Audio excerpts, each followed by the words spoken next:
रामायण अरण्यकांड वाल्मीकि द्वारा रचित।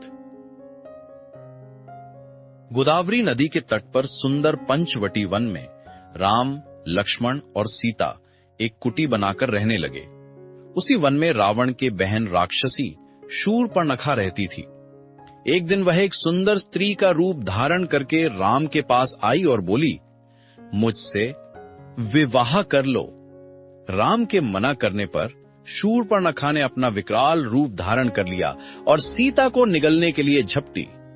लक्ष्मण ने तुरंत उसकी नाक और कान काट दिए।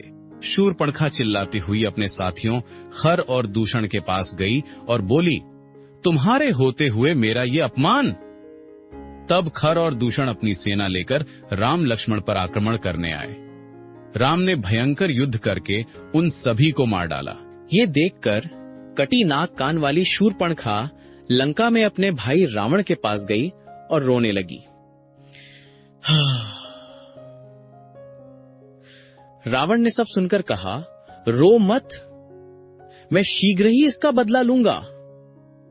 रावण सीता का हरण करने के लिए मायावी राक्षस मारीच को लेकर पंचवटी वन में पहुंचा।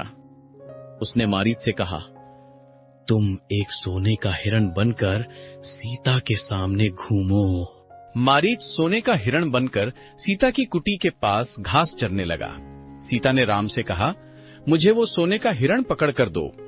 राम धनुष बाण लेकर उसके पीछे चल दिए। मारीच राम को बहलाकर बहुत दूर ले गया। तब राम ने उसे तीर मारा। मरते समय मायावी मारीच ने बिल्कुल राम की आवाज की नकल करते हुए पुकारा, लक्ष्मण लक्ष्मण, मुझे बचाओ। सीता की घबराहट और व्याकुलता को आवाज में उतारें।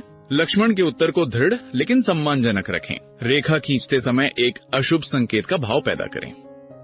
राम की आवाज सुनकर सीता व्याकुल हो गई और लक्ष्मण से बोली, राम संकट में हैं, जल्दी जाओ। लक्ष्मण ने कहा, आपको अकेला छोड़कर कैसे जाऊं? राम को कोई खतरा नहीं हो सकता। लेकिन सीता के जोर देने पर उन्हें जाना पड़ा। जाने से पहले लक्ष्मण ने कुटी के चारों ओर एक रेखा गंडी खींच दी और सीता से कहा, इस रेखा से बाहर मत आना। जैसे ही लक्ष्मण गए, रावण एक साधु का वेश धारण करके भिक्षा मांगने के लिए सीता की कुटी के सामने आ खड़ा हुआ। भिक्षा देते समय सीता ने भूल से उस रेखा के बाहर कदम रख दिया। तभी रावण ने अपना असली रूप धारण कर लिया और सीता को जबरदस्ती अपने रथ पर बिठाकर लंका की ओर उड़ चला। सीता विलाप करने लगी।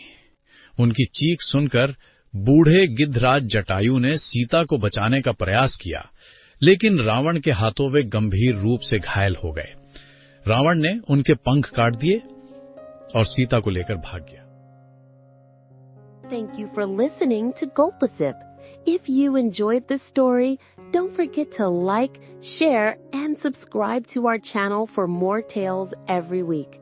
See you in the next story.